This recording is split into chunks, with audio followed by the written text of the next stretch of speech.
Hello everyone, good morning. आज का हमारा टॉपिक है इंस्टीट्यूशंस वर्सेस ऑर्गेनाइजेशन। ये जो टॉपिक है ये एक बार ये एग्जाम में भी आ रखा है, इंडियन इकोनॉमिक सर्विसेज के एग्जाम में आ रखा है, distinguish between institutions and organisation. तो ये काफ़ी इंपॉर्टेंट टर्म है और यूजुअली अगर आप पढ़ते हो तो बहुत सारे ऑर्गेनाइजेशंस इंस्टीट्यूशंस के बारे में पढ़ते हो, WTO, IMF, तो ये सारी चीज़ें हैं क्या, इन सारे इसमें ये चीज़ें पता लगेंगी, ठीक है। तो ये काफ़ी बेनिफिशियल वीडियो बन सकती है। Let's start. ऑर्गेनाइजेशन क्या होता है पहले देखते हैं, ठीक है। Organisation is a process so combining the work which individuals और group have to perform with facilities necessary for its execution. देखो, सिंपल से वर्ड्स में अगर बताऊं तो ऑर्गेनाइजेशन क्या होता है। एक बिजनेस है, मान लो, ठीक है।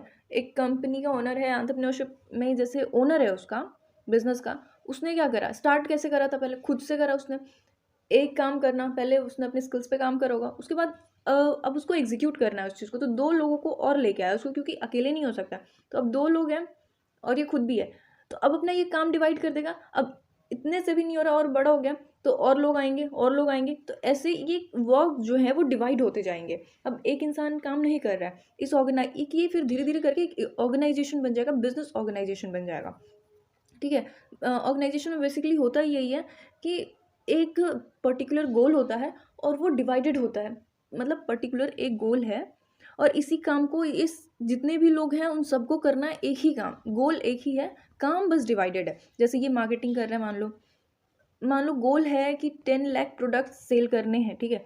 तो उस ये ऑर्गेनाइजेशन है मान लो एक, तो इसमें से ये बंदा जो है ये क्या करेगा, और ये सेल करेगा, मार्केटिंग वगैरह का देख लेगा, ये प्रोडक्ट मैनेजमेंट का कर लेगा, ये क्या करेगा, टीम्स को देखेगा कौन क्या कर रहा है, या फिर HR मान लो। तो ये एक ऑर्गेनाइजेशन है और सबके काम डिवाइड हो गए, लेकिन गोल एक पर्टिकुलर स्पेसिफिक सा ही है, ठीक है। तो बात समझ आई ऑर्गेनाइजेशन क्या होता है। ये इसका लंबा चौड़ा सा एक्सप्लेनेशन है, या फिर डेफिनेशन कह लो। Process of combining the work को कंबाइन करना है विच इंडिविजुअल्स और ग्रुप हैव टू परफॉर्म। एक इंडिविजुअल को या फिर एक ग्रुप को परफॉर्म करना होता है। तो ये इंसान सब काम कर रहे हैं, ये अपना काम कर रहा है, गोल दोनों का एक ही, ये अपना काम कर रहा है, तो इन दोनों को कंबाइन करते तो ये ऑर्गेनाइजेशन बन सकता है।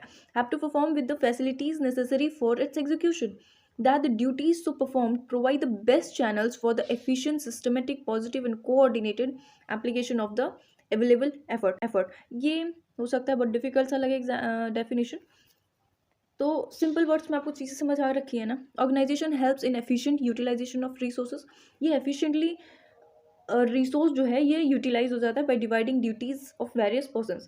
कैसे, ये बात क्यों कही जा रही है, देखो अब एक है और सबको काम डिवाइड कर रखा गया है, तो रिसोर्सेज कैसे बच जाएंगे।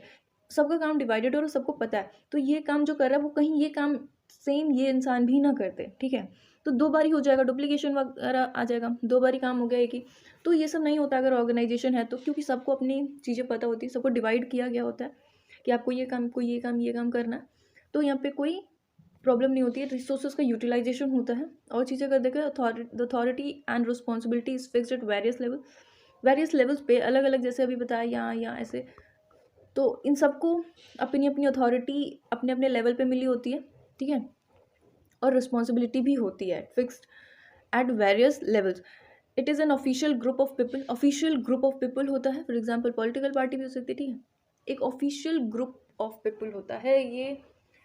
अब एक बिजनेस ऑर्गेनाइजेशन जैसे एग्जाम्पल दिया, तो ये पूरा जो ऑर्गेनाइजेशन बनेगा ना, यहाँ ऐसे पूरा, ये एक पर्टिकुलर, मतलब ऑफिशियल ग्रुप्स हैं ये सारे, और ऑफिशियल ग्रुप्स मिलकर ऑर्गेनाइजेशन बना रहे हैं, और ऑफिशियल ग्रुप ऑफ पीपल, ठीक है। एग्जाम्पल में अगर देखें तो NGOs हो गए, non for profit corporation, councils etcetera, ठीक है। इंस्टीट्यूशंस क्या होते हैं, इंस्टीट्यूशंस पे देख लेते हैं एक बार। ऑर्गेनाइजेशन की और भी बहुत सारी चीज़ें हैं। ये owned and controlled by one person और a group who are the member of the organisation itself. वो इन जो ऑर्गेनाइजेशन उसका मेंबर हो सकता है, उसका हेड जो है, ठीक है। और it incorporates specialisation and coordination. चलो ये सब तो आगे देखेंगे, हम पहले इंस्टीट्यूशंस देख लेते हैं ये क्या होते हैं।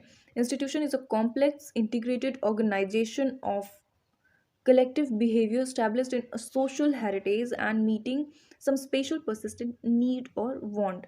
ये जो इंस्टीट्यूशंस होते हैं ये एक फॉर्म ऑफ ऑर्गेनाइजेशन होते हैं, ये इंटीग्रेटेड ऑर्गेनाइजेशन होते हैं, कॉम्प्लेक्स इंटीग्रेटेड ऑर्गेनाइजेशंस होते हैं। इनका कलेक्टिव बिहेवियर होता है और ये जो सोशल नीड्स और सोशल वांट्स होते हैं ना, उनके इनका भी गोल सेम होता है, लेकिन ये सोशलाइज्ड होता है। ऑर्गेनाइजेशन जो है वो एक इंसान का गोल है और उसको सब पूरा कर रहे हो सकता है, या फिर पूरी सोसाइटी को उससे फ़ायदा एक अलग तरीके से होगा, लेकिन ये सोशली होता है ये इंस्टीट्यूशन। जैसे आरबीआई हो गया, तो ये एक इंसान के लिए तो होगा नहीं, ये पूरे कंट्री के लिए, तो ये एक सोशल नीड और वांट को पूरा करते हैं। अगर हम इंस्टीट्यूशन को दूसरे नाम से पुकारें तो ये एक प्रोसीजर है, या कह लो ये एक कन्वेंशन है, या कह लो एक अरेंजमेंट है। इसके कुछ एग्जांपल्स देखो, काफ़ी सही से क्लियर हो जाएंगी चीज़ें। आरबीआई हो गया, एसईबीआई हो गया, security and exchange board of India, income tax appellate tribunals, national institute financial management, ये सब जो हैं ये गवर्नमेंट इंस्टीट्यूशंस हैं, ठीक है। ये आईआरएस, इंटरनल रेवेन्यू सर्विसेज हो गया, national bureau of economic research, ये सारे इंस्टीट्यूशंस हैं, इकोनॉमिक इंस्टीट्यूशंस हैं। पॉलिटिकल इंस्टीट्यूशंस भी होते हैं ऐसे, ठीक है। स्कूल भी अगर कहें, स्कूल कॉलेज, तो वो भी एक इंस्टीट्यूशन हो गया, ठीक है। इन दोनों में डिफ्रेंशिएशंस देखते हैं। Organisation means systematically organised collection of people with a common goal होता है, और systematically organised collection of people होता है, कॉमन गोल होता है इनका, और identifies associated with an identity associated with an external environment like a business entity or a government department, ठीक है। ये बात समझ आई। सिस्टमेटिक अरेंजमेंट होता है पूरा लोगों का, systematically organised collection of people होता है with a common goal and identity, common goal और आइडेंटिटी भी होती है।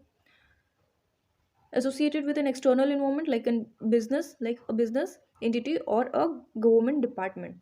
इंस्टीट्यूशंस का देखो यहाँ पे, an institution is described form of organisation which is set up for an educational, religious, social और professional causes. It is basically place of knowledge. ये तो सिर्फ एक एजुकेशनल इंस्टीट्यूशन की बात हो जाएगी। नॉलेज और हेल्प, बहुत सारी चीज़ें होती हैं इसमें, ठीक है। Entity which delivers knowledge. Characteristics की अगर हम बात करें, इंस्टीट्यूशंस जो होते हैं ना ये लॉन्ग लास्टिंग होते हैं, ठीक है। एक तो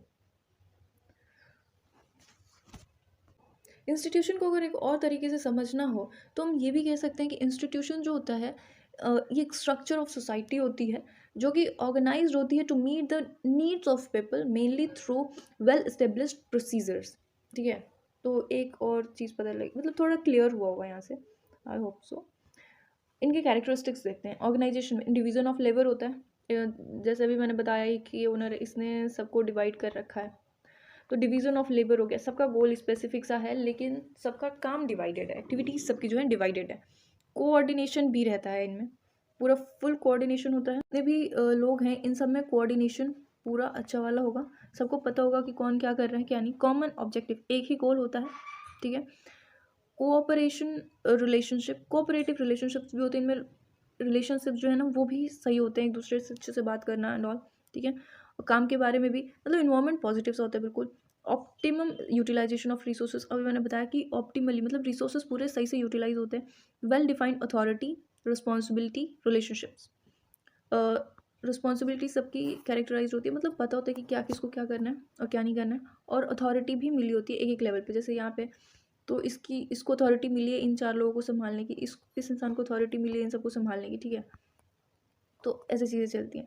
इसका जो है इंस्टीट्यूशन का बात करें तो ये पर्पजिव इन नेचर होता है, इसका एक पर्पज़ होता है और ये सेटिस्फाई करता है सोशल नीड्स को। जो इसके ऑब्जेक्टिव्स होते हैं सोशल नीड्स को सेटिस्फाई करते हैं। हैव यूनिफाइड स्ट्रक्चर्स, इंस्टीट्यूशन के जो यूनिफाइड स्ट्रक्चर्स होते हैं और फंक्शन एज अ यूनिट, मतलब एक यूनिट में काम करते हैं सब लोग। Institutions are affiliated and derive rights from some or other society, बात समझ आई। They tend to become traditional and enduring। एक तो ये ट्रेडिशनल होते हैं और कंटिन्यूली चलते रहते हैं, मतलब परमानेंट इन नेचर कह सकते हैं, ठीक है। तो इतना ही था मेरे साइड से। Thank you, have a nice day, bye. कोई प्रॉब्लम हुई हो तो कमेंट बॉक्स में बताओ। Thanks for watching the